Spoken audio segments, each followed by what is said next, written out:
everybody, and welcome back to the Vertiverse Podcast, where we go behind the scenes with all your favorite vertical actors.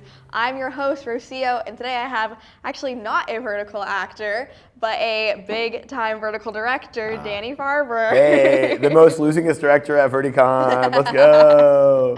Hello. You are actually our first non-actor on this, Cool. which is oh my exciting. Gosh. I'm so nervous. What do I do with my hands? I don't know. Does it count that I'm also an actor and I act in my own verticals?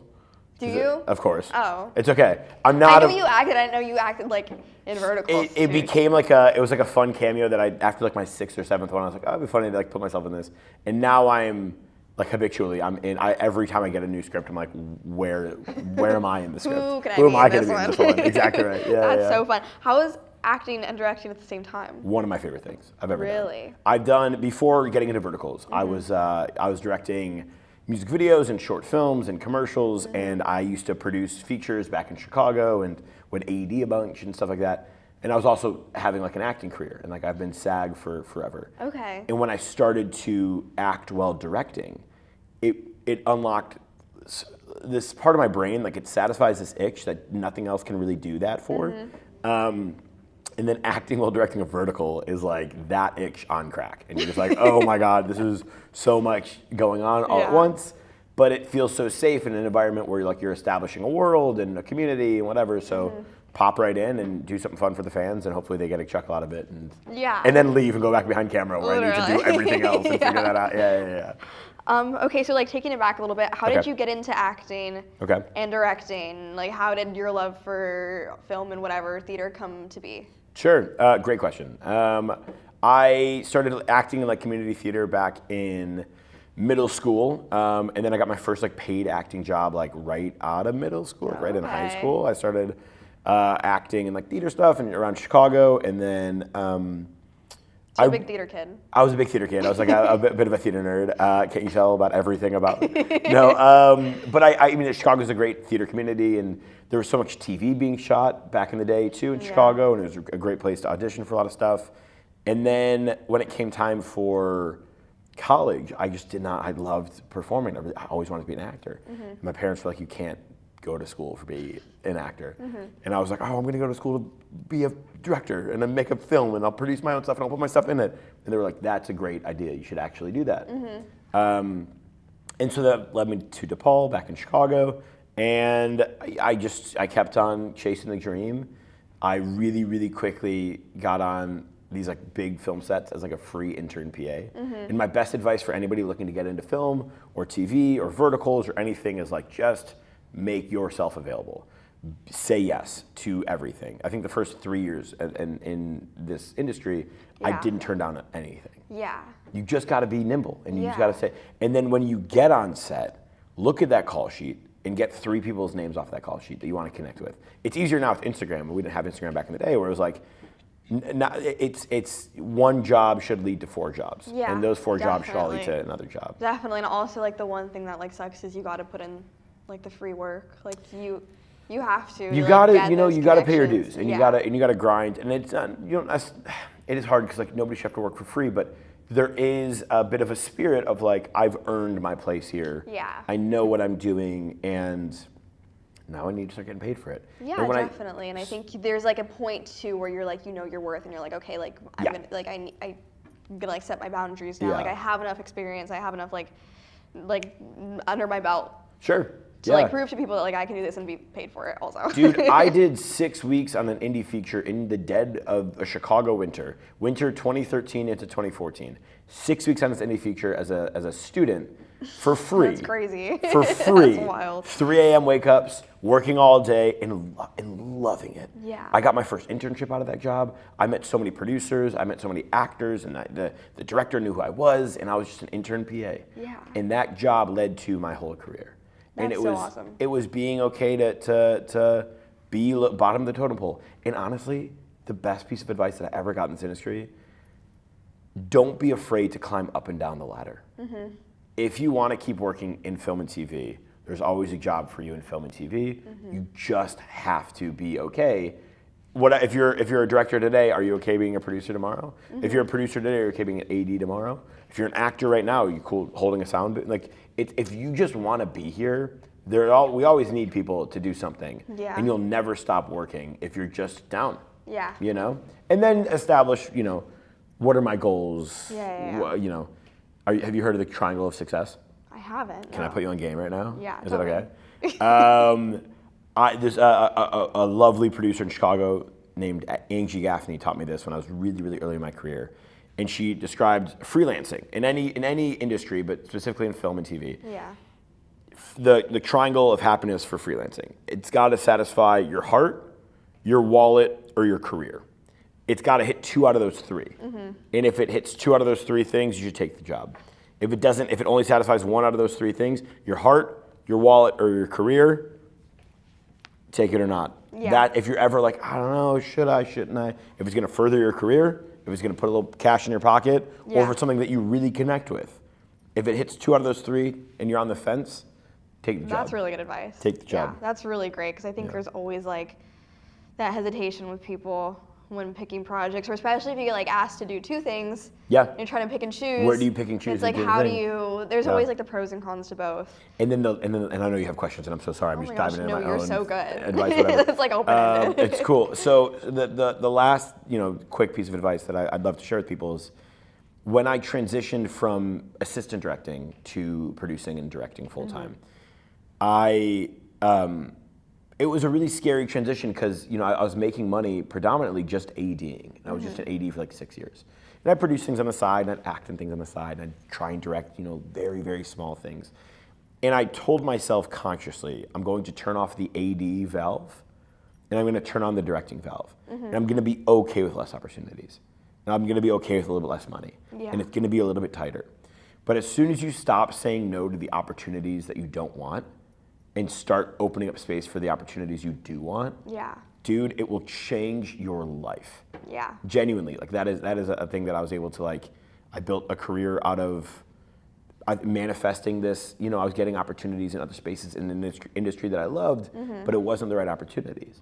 And so you let yourself, you give the universe room to give you what you want. That's great advice. And obviously it's been working out for you. So far, so good. So I'm glad to hear it. It can all go away tomorrow, and if it goes away tomorrow, I'm okay climbing back down that ladder. Yeah. As long as I want a job. That's great. Yeah. You gotta do That's awesome. Hopefully it doesn't, hopefully we stay or, or we go up. Yeah, exactly. Yeah. Exactly. Okay, so how did you transition from Chicago to LA and then to Verticals? Okay, fun fact, these shoes are Chance the Rapper shoes. It's all connected, I swear. These are Chance the Rapper, Puppy Love Boys, these are Chance the Rapper shoes, come on now. I had done a bunch of indie features in Chicago, I'd gotten my SAG card, I'd acted in a couple commercials and some TV shows, whatever. I was producing a lot of the time. And when the summer of 2019, I think is when I moved out here, but I had been post-grad and I've been working in the city and hustling and we love Chicago. I had the opportunity back in the day to act and PA on Chance's song Sunday Candy. If you're familiar with Sunday Candy, you put the clip right here and you're gonna see me right at the beginning of the thing, very much in the Sunday Candy music video. It's gonna be great. It gave my brother so much respect at his college, more your brother's the dude in the Sunday Candy video. So funny. It was so funny. So cut to 6 years later, and now I have an opportunity to produce a Chance the Rapper music video. And it was very full circle. Yeah. At the exact same time that I'm producing Chance the Rapper's music video for a director by the name of Elijah Alvarado. I promise it's all connected. I'm gonna take us back one step further. Okay, winter 2018, I'm working on a TV show as a PA. Full-time PA, working 90 hours a week, it's awful.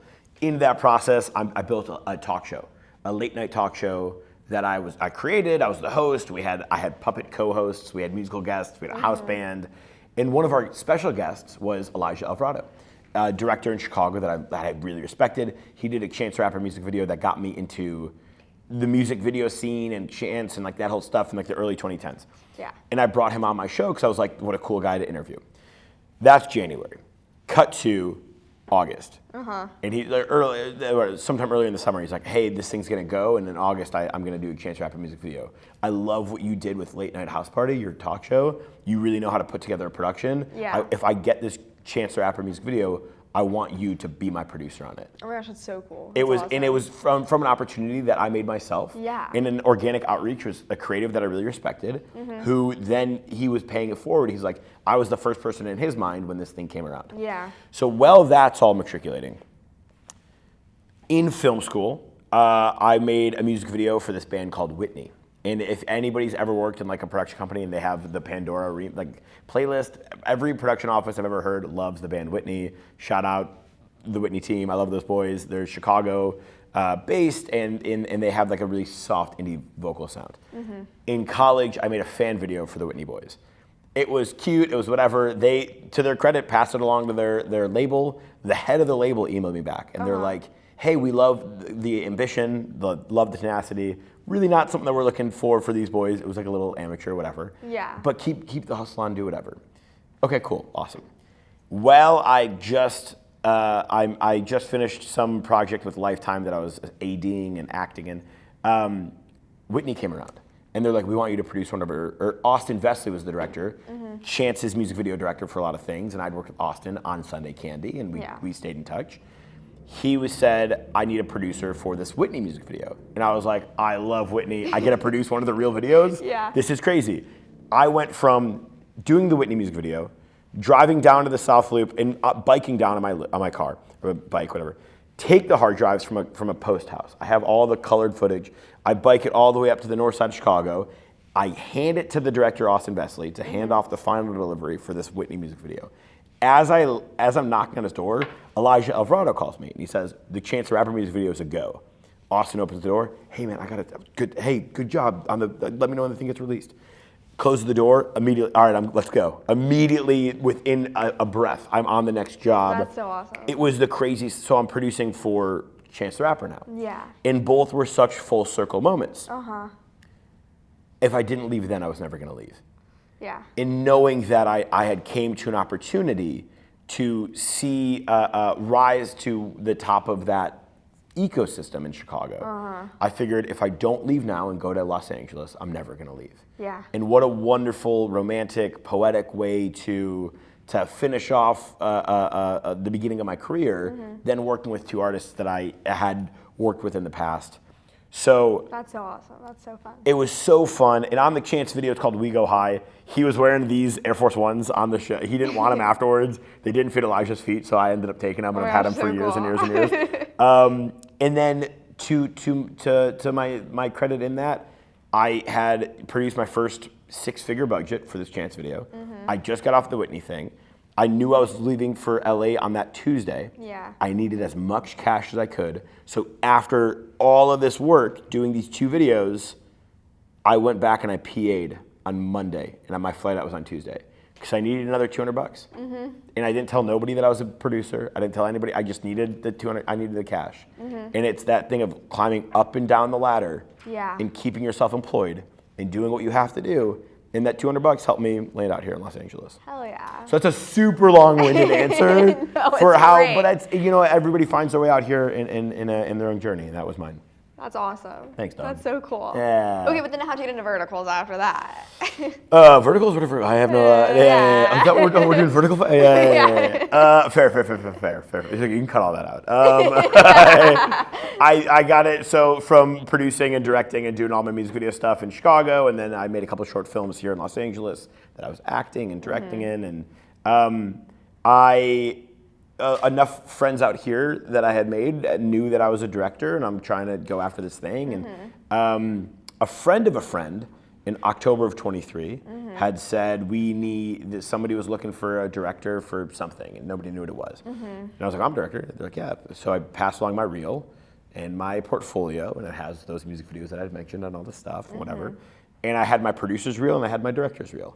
And they looked at the producer's reel first, and they were like, well, we're looking for a director. And I was like, great, I have that too. Yeah. Not only did I have a director's reel, I had a music video director's reel, I had a commercial director's reel, and I had a narrative director reel. And having that segmented off showed to this company, okay, dude can do a couple different things. Yeah. And they looked at the narrative reel, and I got a call within 45 minutes. Oh my God. And they were like, okay, so we need somebody to start in about a week. It's 77 pages. Are you down? I never got the chance to direct anything long-form narrative before this moment, but I had done a couple indie features. So I'd worked in long-form narrative stuff as an AD and as a producer. Yeah. I know the long-form narrative game. All of my narrative stuff were short form, but I was like, yeah, I could do 77 pages. Yeah. We should get off the phone now though, so I can start prepping if we start in a week. And then that was it. From there, it was the first vertical was Love by Contract for Good Short. Produced by Astra Filmworks and Phil Rudsky. Oh, I actually just worked with them. I actually have a pickup day with them tomorrow. You mentioned that, yeah. Yeah. Phil was the first guy that hired me to do in this space, and I didn't know him. You know, we had met, you know, at a bar with our DP for that, Scott Beardsley. And Scott was there too. Scott was he was my first DP in a vertical, and Scott's approach was like, let's make this look beautiful. Phil's approach was, let's get this done under budget. Yeah. And my approach was, let me do it both. Let me make it look good, under budget, and on time. Yeah. And so it was just the combination of like, I understand how a film set works. I understand how features work. This is no different than a feature. I didn't know what a vertical was. And so I just didn't approach it like a vertical. I approached it like a feature. Yeah. And I did my best. Awesome. And that led to the last 2 years of making verticals. That's so cool. That's so fun. So what's your process then when you get a vertical script? Great question. So lately I don't shot list. Most of the time I'm not shot listing. Yeah. I find when making verticals, and really when telling any kind of story, the thing that a director needs to know most is the script. I need to be the point guard here in terms of like who knows the story best. Yeah. It can't be my leads, it can't be my DP, it can't be my producers, it's gotta be me. So when people come up and they say, okay, we have these locations. It can't be that location because this location has to play at nighttime and daytime. Look at all these windows. We can't cheat that. Yeah. I know the story enough to be like, well, it doesn't actually need to be a house. It can actually be, it could be a villa. It could be a mansion. It could be, so it's knowing the story well enough to work with the resources you have, to work with the schedule of all of the locations and all the sound design and all the costume and all the actors. Yeah. In doing so and reading the script a handful of times and in understanding the story and our beats and what needs to be hit, my process kind of begins with read the script, read it again, make a mood board, make a pitch deck, start looking at locations immediately, and then from day one I'm making decisions. And I might change my mind and prep on those decisions. I might be like, hey, it shouldn't be blue, it should be yellow. My bad, you gotta start giving people direction immediately, and then you can always adjust from there. And hopefully you're not changing everything. Yeah. But it's gut instinct in terms of like, this has to be, this story sounds like this in my head. It's a big comedy, so we need to make sure that we have our funny actors. Yeah. It's really sexy. We need to make sure we have somebody that's comfortable with intimacy. It's all of these things. It's a werewolf one. It's at nighttime, so let's do it after daylight savings because we're gonna have more nighttime, and we're not gonna kill ourselves in overnight shoots. Yeah. So all of that is part of the process, and as you're there building a very expedited prep time, it's not focused. It's not getting bogged down in the small details. It's make all your big layer decisions first, and then get granular. And then let all of it go in production and say, great, I've set up enough things here. I put us in the right location with the right actors and the right crew. Yeah. Now my job starts once more as we're in production, and I'm like, great. You guys walk in from this door, you guys come in from over here, slap happens over there. Okay, so I wanna actually light from here, make sure that I'm shooting this way. This is gonna be a little slow motion insert piece, and I got to be out of here in 45 minutes. Make sure that happens. And then I'm go, and I don't shot list. I heartily, put that time into it. And I know that on the day, that's where I'm going to find, unless like I just did this really big rain scene in Turkey, and it was at night. It was at a location that like we couldn't shoot rain after 1 a.m. It needed to be nighttime, so I needed whatever, pushing up against that. Our actors are cold, it's wet, it's rainy, it's all these things. Yeah. And even still, it's not that I don't want to shot list, it's that I know that it's gonna change on the day. Yeah. And I know what I need, a lot, especially the Definitely. verticals too. It's like you need your coverage, Exactly. and then you can get fancy. Get the safe option, and then get your creative option. Yeah. And then from there, you can start to establish a motif and a style and a visual language that's going to complement the performance and set a standard for the look of the show. And that all happens a little bit in prep too, where it's like, I want these kind of lenses because it's gonna feel like this. And I'll have these conversations with ADs all the time. I say, hey, in 3 weeks, when we're on day 4, we actually can't end our day here because by the time we start day 5, they all start here. So I'm looking at the big picture from the first read. And I bet that makes your set so efficient too. Like It does and it doesn't. Yeah. Because it's what I find complicated is, especially working in different languages with different crews that speak that are non-native English speakers. As anybody can tell while listening to this conversation, I talk fast. I'm a fast talker. And the number one job of a director is communication. It's effectively communicating an idea clearly. And a creative idea at that. And sometimes it doesn't make sense in English. So now I have to, you know what I mean? Like it's a thing that's hard to communicate sometimes. And if my sets have to be efficient, and if I'm not effectively communicating how that's supposed to go, it doesn't happen. So it almost is like another layer. I get asked constantly, why?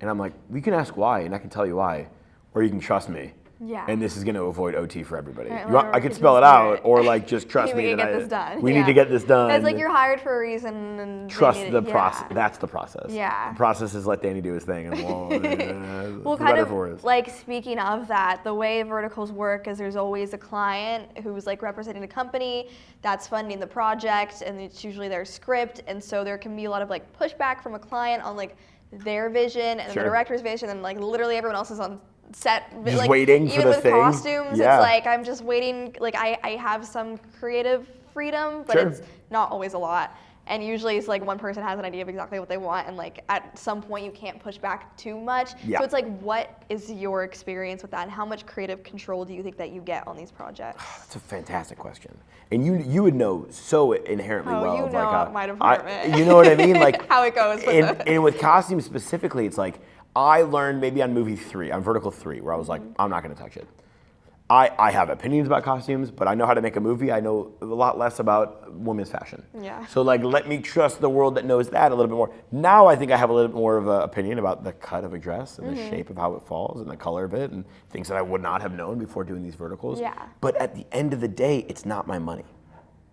So I can have an opinion about a thing, and my opinion can be backed up with reason, with logic, and with feeling. And at the end, if they still want to go in that direction, great. I'm so happy a decision's been made.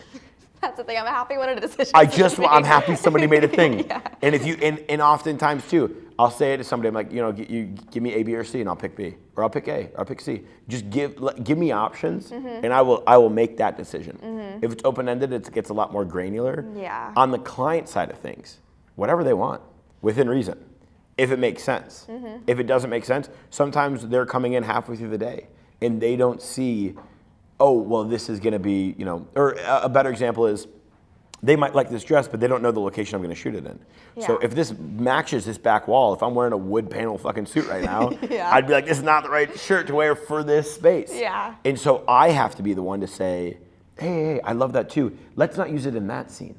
Let's put that in a different scene to better complement. Or all of our background actors are going to be wearing black because it's a funeral scene or whatever. Let's not also put him in black. Yeah. Oh, it's a night scene. Let's not put anybody in black. Yeah. You know what I mean? So it's having that creative, having that like line of communication and respect, and say ultimately, whatever you want, but you've hired me for this reason. Yes. And I'm more than happy to do the thing that you want to do. But if our vision doesn't align, I'm totally game to make your story happen if you think that's the most successful thing for it.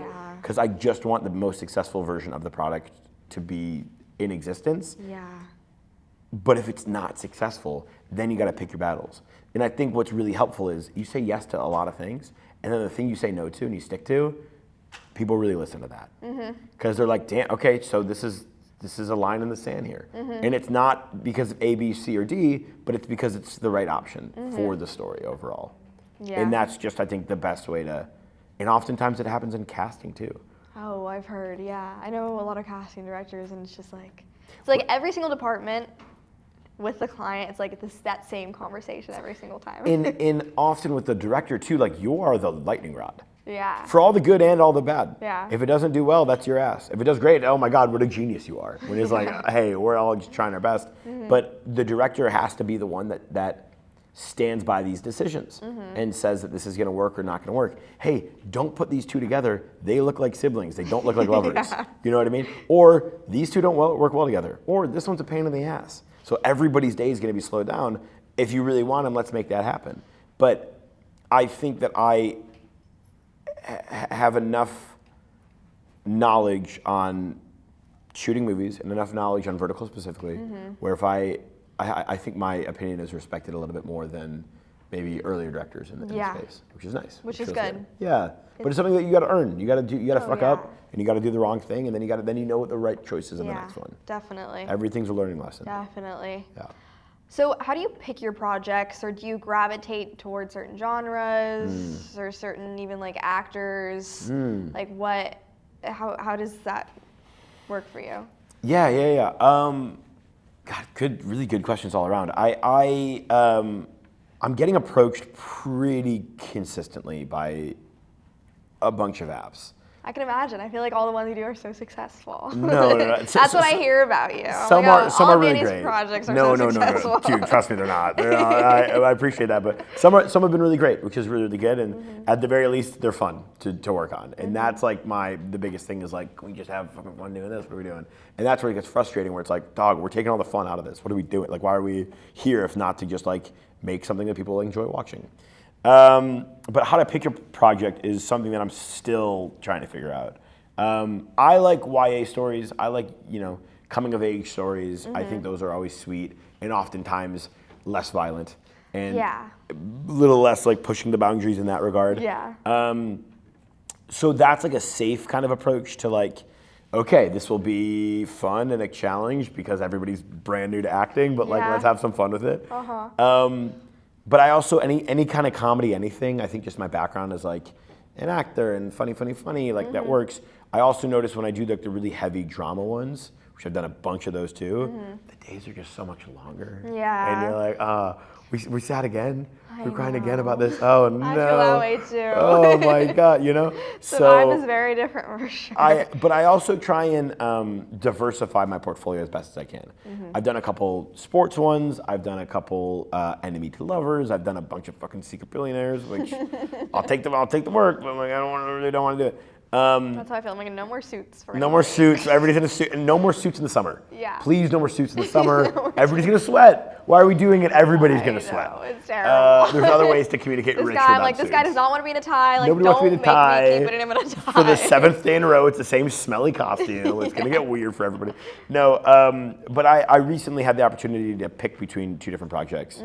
I have a long-term contract that's non-exclusive with one of the big apps, and how that operates is they let me pick my scripts. So they say. And they'll say, here's A, B, C, or D. And I'm like, that's a lot of pages. Can you synthesize and tell me the synopsis? Okay, great. A, B, C, D. Okay, got it. I really like D. Ooh, yeah, we think you'd be really good if you did A or B, though. And I'm like, all right, well, then just tell me A or B, because I don't want to read all these. Great, okay, so out of A and B, which one do you guys want me to do? Whichever one you want to do. Great, cool. All right, well, B seems different and cool, and I'm all about different. I want to shake things up. I want to try a lot of different things in the space. Yeah, we really think you'd be really good for A, though. Like, we could do B next if you want to do B next, but give us A for this month and then B for next month. And I was like, all right. And then they give B to somebody else. And I'm like, just tell me you want me to do A, and I'll do fucking A. Like, Jesus. Because, like, my God, what is this runaround on this thing? I don't want to read all these 400 pages of vertical dialogue. I'm like, please help me, But if I had my opportunity, I like dark comedies. I like coming of age stories. I also like, if it's shot well and it's done, like, I can get sexy. I like those steamy kind of stories. I'm not ashamed by sex positive light stories, and I think that if done well, it could be like really enticing. Yeah. I still haven't done a werewolf one. I wanted to get a werewolf one. Well, you have to do a werewolf. I know. I want to, but I'm not going to do it until after daylight savings time. I know fucking better than that, dude. I know about that. Come on now. I'll do that like in December, where the days are the shortest and everything's nighttime and it's fine. Yeah. I want to do a vampire one. I want to do a pirate one. I want to do a mermaid one. I got a bank heist one that I've written that I want to do. Cool. Yeah, right. That would be fun. That would be super cool. Do you have a favorite, or like even just like a more memorable project? Of the ones that I've done? Of the ones you've done. Cheer Up Baby's a big favorite for a lot of Cheer Up people. Baby. Cheer Up Baby's a lot of fun. I love Cheer Up Baby. Love Cheer Up I watched Baby. all of it. Did you really? I did, because Olivia's in it. Oh yeah, Olivia's in it. Hell yeah. Shout out Cheer Up Baby. Shout out Shen Lee and Ideally Projects for making Cheer Up Baby. And Shen is my big sister in the space. And she's an excellent creative partner in that. And Calvin and Abby over at Trauma Box were our executives on that. And they were like so open to like, dude, I remember making Cheer Up Baby and the best piece of advice I got was like, just fucking have fun. Yeah. Don't think of it like a vertical, like approach it like an indie film. And I was seemed like cool. so, at least from what I would hear from her at least, it seemed like so much fun. Dude, it was just, and that's the things that I really enjoy. It's like, it feels like summer camp because we're building summer camp. And like, we don't need all these, you hit your vertical tropes, but like, shit man, I want to throw my camera up on a 12-step ladder and a hi-hat. Let me shoot this from high angle through the trees. Let me get cinematic. Let me make this. I also, Cheer Up Baby was some of the, one of the only projects where like, I did not overshoot for all the other coverage and angles. I only gave them the things that I thought was going to make the most sense for the story. I don't want to be all over here. I want to be just here with these people. Yeah. I want to be in this conversation. So like, I'm not going to give you a lot of other options. Yeah. Whereas a director, I'm constantly just to play it safe. Here's this angle or that angle. Or you can cut it. Blah blah blah blah blah. Yeah. So love Cheer Up Baby. I loved Smile Like Cheating Husband. You're on Camera with Brittany Marzicek, Evan Fonts. It's a good short one. Melissa Goodwin, Lisa Long. It was like a banquet hall drama set inside of a hospital. So it's like it felt like an episode of Grey's Anatomy. I'm so proud of the way that project came together. It was Astra Filmworks. I actually almost worked on that one. It was that, yeah, dude. Yeah, and then I had like a conflict. Nah, as it happens. I know. But it was so, I'm really proud of the way that we shot it, the way that it cuts, the performances. Like as a director, I think I really nailed like what that one feels like. There's one that I did up in Canada with Alexa Reddy that still hasn't come out. We did it like in May. I saw pictures from that. Dude, she plays blind, and it was gosh. like, dude, but like, it looks good. Like I buy it. I love Alexa. She's like a little sister, and like the trust we had with each other, because she was like, Danny, I really don't want to look like an idiot. And I was like, I'm not gonna make you look like an idiot. Yeah. And the performance is great, and like whenever that one comes out, the 3 I just did in Turkey, I'm really excited about. Tell me about traveling. Traveling's great. Traveling's hard. Yeah. Traveling's such a mixed bag. Interesting. It's a huge privilege to meet new markets of filmmakers and to work with other people and create a reputation for yourself in different cities. That's not lost on me. It's also, your whole life when you're there. I was just in Turkey for 2 months. I got back 36 hours ago. Oh, Jesus. I was there for 2 months. I was only supposed to be there for a month, and I was there for 2. And it was great, and I love Istanbul, and there's some incredible filmmakers and production companies and friends that I've made. But then you have the off days. And then you're like, oh, well, everybody else wants to do their own thing, and they have their own lives and whatever, and you're sitting in the hotel and you're kicking around, and Yeah. you can only do touristy stuff for so long until you're like, well, I want to do fucking nothing on my off day also, Yeah. like with my friends or with whatever, and you Yeah. kind of have that disconnect, and it's a little lonely. But then you look around and you're like, well, I'm on the other side of the world making a movie right now. Yeah. Isn't that so special? And then I'm on the other side of the world making 3 movies, and that's really stressful. And that is kind of a lot. It was a whatever. And so I had a bit of I got an Iranian boothang named Rojin, who is just so pretty and so cute and creative, and it was really great. And I'll say it on camera. Like it was really, but it was like a really special thing to like have a connection with somebody. Yeah, that's really sweet. In a new space and a Yeah. thing, whatever, and like she knew that I was only here for a couple weeks, and it was like, but I think that was like, it's the same reason that I'll always ask for a guitar when I travel for work. I'll always ask for a guitar because I need something to remind me of home. I'm not always gonna ask for like a girlfriend when I get it, but it's like, I felt really fortunate to like connect with somebody and to, step out of work for a second. Yeah. Because when you're just traveling, it's all about the work. Yeah. And you need a layer of disconnect to keep yourself creatively fresh. And that's what's more important. That's what's going to be the most important thing for the movie. Let me fuck off for the weekend and go to the south of Turkey and go to a little beach city and have my little booth thing and like have some fun, and then come back and I'm ready to work again. Yeah, exactly. It's a work-life balance, no matter where you are, Yeah. is super important. And I think Definitely. traveling is like the best opportunity to really experience what a work-life balance could look like in different cultures. Yeah. And shout out Rojin. You're wonderful. He misses you so So, much. Okay, I know you did give a lot of advice, but do you have any advice for anyone specifically who's trying to be an actor, director, or anyone who wants to work in the vertical space like now? Dude, get in. The water is warm. There's work to be had. Get over yourself. Join the vertical universe. Like, I have the amount of people that still kind of give me these backhand compliments about verticals. Yeah. Dude, I'm sure you get it all the time. Oh, yeah. Yeah, you know what I mean? And it's like, hey, you can just snub your nose at the thing, turn your nose up and be like a little snobby about it. Yeah. No. What career are you having right now? Right. How are you protecting yourself by not working? I think the biggest thing is, like, you'll get on a set and everybody on that set is a filmmaker. Yeah. That has come from some part of their career. Definitely. And has landed in this space. Exactly. It's an opportunity to work. And everyone's so passionate. And Everyone loves what they do. In worst case scenario, it's done in 10 days. Yeah. And get paid and then go on it and never do it again. Yeah. I get that too. I'm not saying you got to stay here. I think it's, I wish I had more time and space to keep doing music videos and act a little bit more and do things that are outside of verticals too. Mm-hmm. But it is a great opportunity to cut your teeth as an actor. It's a great opportunity to hone your skills as a filmmaker in any department. And like, shit, man. It's like a boot camp for filmmaking. It's boot camp, and it is the best game in town, in every town right now. In all production cities across the world. Like, this is a real thing. Yeah, it you know what I mean? seriously is. Pop on in. Yeah. Yeah.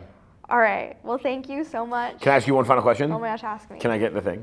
Yes. Here. Okay. Let me see. Okay. How did you find your own space in the vertical? Do you feel like you have created an identity for yourself as a costume designer and an artist in verticals?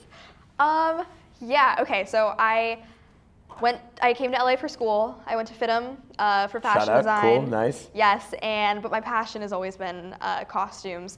I grew up doing theater too. I was a big theater kid. Cool. And I graduated from college, and I literally applied to a vertical online, and I got the job with almost no experience. I mean, like, I was doing USC short films while I was in school just for free, like paying my dues, like you were saying. Sure. And then I graduated. I was like, okay, what am I gonna do? You got to make money somewhere. I gotta make money. Yeah. Where did you apply online? Mandy. Dude, I used to work for Mandy.com. Really? And during COVID, I was a casting rep for Mandy.com. Oh my gosh, I was really? a business development representative. That's so funny. Well, shout out Mandy. Dude, you use promo code Danny, you'll get 50% off probably. I don't know if it still Changed my exists. life. Swear to God, that's so funny. Shout out Mandy. Okay. Shout out Mandy. That's so funny. Yeah, and just from there, it's like I literally got my one job, and then I met all these people, and I worked with that company for a while, and like I met actors. I mean, I met KCS for my like first vertical ever, and he hires me now for all of his projects. And I think it's just like making relationships with the people. And I think that when you're in the makeup room, the costume room, it's like it's the first faces people see in the day, like the actors. So you just Great have point. to be. Excellent point. You just have to be like nice and friendly and like understanding. And it's like when people want to get away from set, like they'll come into the wardrobe Of room. course, you guys are the place to hang out, always. Yeah. The music's on, it's the whole thing. Always. Yeah, And so I yeah. think it's just like building these relationships with people while you're there, and also like doing a good job. And I think it's obviously been an adjustment, like dealing with like clients and directors and all that. But I mean, I think I've gotten to a good point where it's like I do think a lot of people will just like trust me, and I can do more of what I want to do. Do you find space creatively between art and commerce within your job? Yeah, definitely.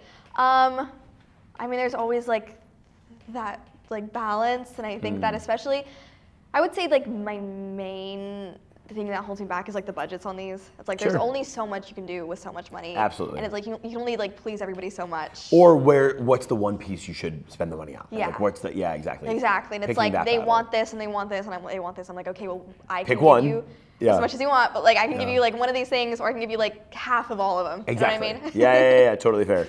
And then my last question here is how do you find what does success look like to you in this industry? I think success is just like being happy doing what I love, and like making a little bit of money and being able to support myself Hell while yeah, I do girl. it. And save some money too. And save some money. Open up a Roth IRA. Yes. All right, well, this has been the Vertiverse Podcast. My name is Danny Farber. Thanks so much for joining us. Thank you so much. Thank you for coming. Thank you for having me. Hey, cheers. Yeah, cheers. Cheers. To Shout out Puppy Love with the Productions. Vertiverse. I hope you guys enjoyed this episode of the Vertiverse Podcast. Be sure to follow us on Instagram at the Vertiverse, and you can find all of our episodes on Spotify and YouTube.